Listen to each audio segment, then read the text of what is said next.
So we're just finishing up our first stay ever at Fitzroy Provincial Park. We are staying in the Two Rivers campground, site 271, and we've been here for 3 nights.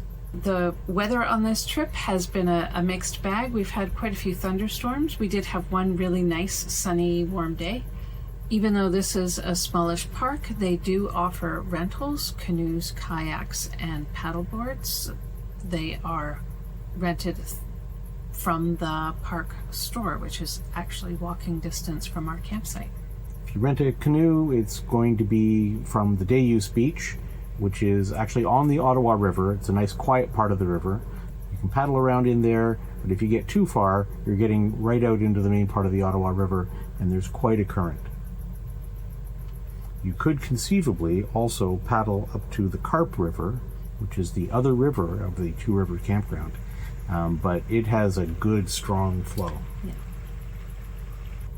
I also found when I was swimming here, and they do have some kind of man-made beaches on the shores of the Ottawa River. Beyond the beach where they've put sand down, it is very rocky, bouldery. So to swim out beyond that, I had to be very careful and watch where I was going because you could swim into rocks. So I imagine the same would be true of canoes. The park store for a park of this size is actually quite good. It's a smallish store, but they have a good variety of things. That's of course where you go to get your firewood and ice and all of those kinds of things. They have the usual park swag, but they have a little bit better selection of groceries. You wouldn't avoid going into Arnprior to do a proper grocery shop, but you can get lots of different snack foods, condiments, staples, things like that you might run out of. And importantly, hand-dipped Kawartha Dairy ice cream. Yes. Which is also in the gigantic proportions that Kawartha is known for. Not quite so much as the Kawartha Dairy stores, but still, generous portions, limited flavor selection, and check in day by day because it seems like they sell out and then restock. Before arriving, we checked the park alerts as one does. There was only one park alert, and it is that they are going to be closing some campsites in September in order to do something about a comfort station. And we think we know which one it is. That would be the one that we have been using. Yeah, it needs work. Tearing down and building a new one is a good plan. So hopefully that's what they're up to. In the other campground, Pine Grove, there is a comfort station there as well. I wouldn't call it modern. I would call it sort of bog standard contemporary. But it seemed to be in good working order. There is laundry there, $2.50 wash and dry, a couple of machines of each, and a little bit of a counter and a sink. Not much room for folding. This site is actually very close to a kaibo, but not so close that it's unpleasant. The kaibos are pretty basic, hole in the ground with a toilet seat over it. It does have a sink and soap. They are fine, a little smelly, but okay. Fill and dump, they have a nice new fill and dump station on the way out of the park, just past the front gate. It's 2 lanes, dump then fill, everything threaded connectors. And on the map, there is another dump station indicated on the way in, which we haven't had a good look at. It was fill only. It was fill only? Yeah. On the map, they're showing it with the same icon as the one on the way out. We'll maybe take a closer look and see what's really going on there on the way out. The park is in reasonable shape with exceptions. The roads are potholy, very bumpy. Some parts of the park have 20-kilometer speed limit, some have 15-kilometer speed limit. Those are aspirational, especially if you are pulling a trailer. Be very careful. And there are a couple of places where there are some quite steep hills. In our campground, there's actually an area where they say don't pull a trailer up here because of the height of the hills. Mm-hmm. Having said that, and notwithstanding the one comfort station which will hopefully be torn down by the time anyone looks at this video, the park is in nice shape. Yeah, it's a pleasant forest area here, a very mixed forest, and a nice park. The cell service has been exceptional as these things go, really. Yes, you can get internet here without much problem. It's perhaps slightly slow at times, but in general, very usable. In terms of activities, there is some hiking. We walked on both of the trails. The first trail that we walked on is the smaller one. It's the Carp Trail. It runs along the Carp River, and it's a 1 kilometer loop.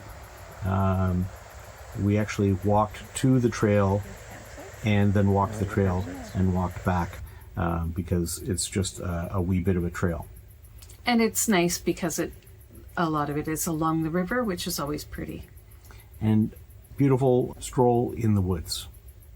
And not too buggy this time of year, which was a plus. And they do have trail guides if, you like that sort of thing, which we kind of do. In terms of discovery, really, that's kind of what they have going on. There are programs, and we have been here sort of at the beginning part of the week, and even in the middle of August, that's not a good time to be in a park and expecting to have a lot of organized activities.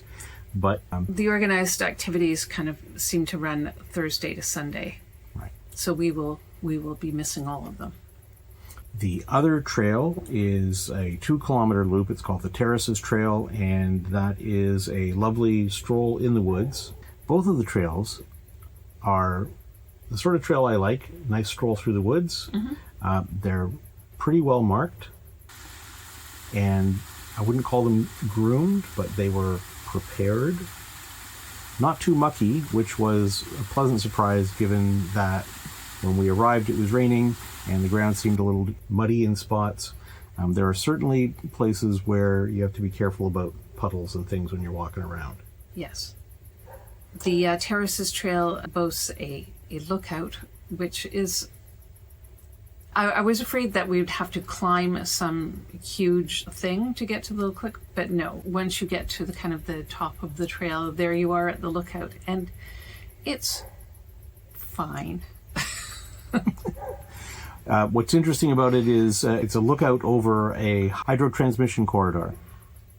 Which allows you, therefore, to see some water, which you wouldn't be able to see if it wasn't for the hydro corridors. Right. So there you go. You do see a lot of that around here because there's a lot of hydroelectric on the Ottawa River. In fact, from the beach, you can see the Chat Falls generating station. 192 megawatts. For those who are counting. And then also the Madawaska River, which is close by going through Arnprior. I did talk about swimming previously in terms of what it would mean for paddling, but I will also mention that the water here is shallow and therefore very warm, so it's pleasant to swim in. So because this park is small, we did take advantage of seeing some of the things in the area, and there are some very interesting things. The main attraction in the area is the Diefenbunker Cold War Museum. This is the actual bunker that was built to house the government in the event of nuclear strikes. It is a huge facility that goes 4 stories underground. It looks like nothing from the surface, of course. They offer guided tours. You do have to book well in advance to get into those. We tried booking the night before and that was not good enough. But they do offer audio tours and there's lots of signage. We did the audio tour using our cell phones, and with some technical difficulties at the beginning, the audio tour was still quite good once we got used to how it all worked. And that's just outside the town of Carp, and we took a quick little drive into Carp, nice little town, and we happened across the Ridge Rock Brewers and stopped there. Enjoyed a flight. And a pretzel.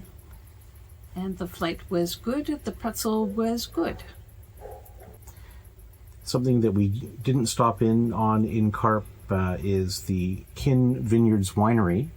We noticed that there were some vineyards at the side of the road, and we thought, well, isn't that interesting? And a little bit of quick Googling turns up that this is the northernmost VQA vineyards in southern Ontario. So next time we're in the area, we'll want to stop in there. They offer a couple of wines that are made from their own grapes, and then a number of other wines where they take the grapes in from the Niagara region. We also stopped in at Arnprior, which is about 25 kilometers from the park.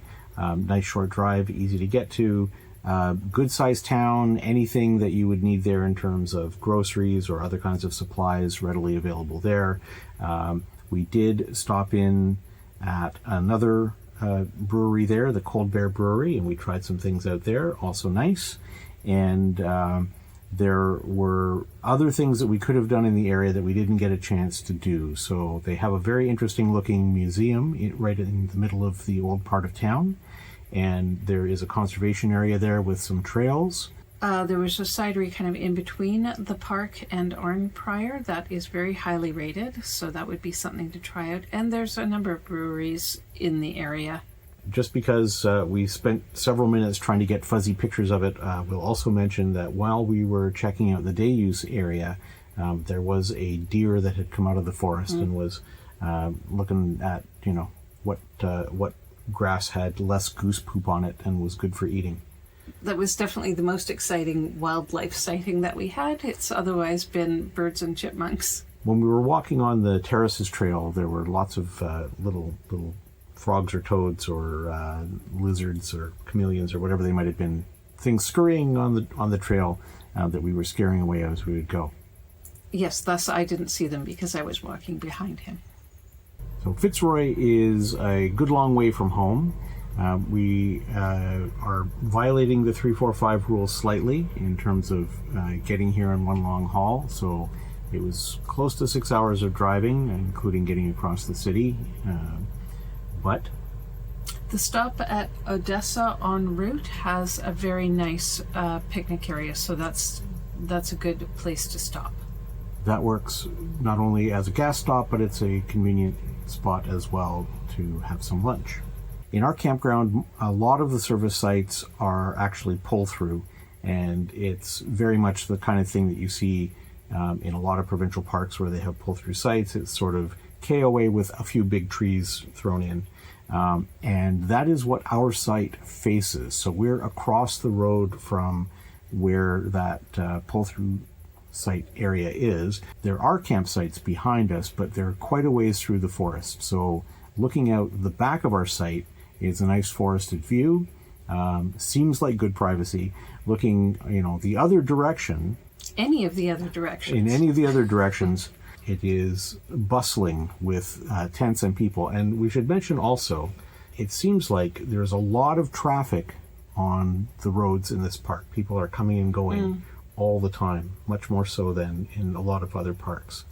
So, and oddly on our site, and I noticed this is true of some other sites in this park, the campfire is by the road instead of being at the back of the site. It's at the front of the site. I guess they're protecting the trees. The other thing about this campsite is we can actually see the Ottawa River from here. We look down the road past the pull-through sites, and it's about a 30-second walk to the beach, so that's very nice. There are some sites, I think, this is a site I would return to. It's been a good site.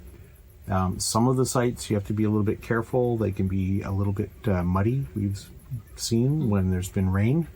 We do have a few sites, we'll list them in the video description, that we think are better than some of the others. So there are a few in the Two Rivers campground where the privacy can be quite good.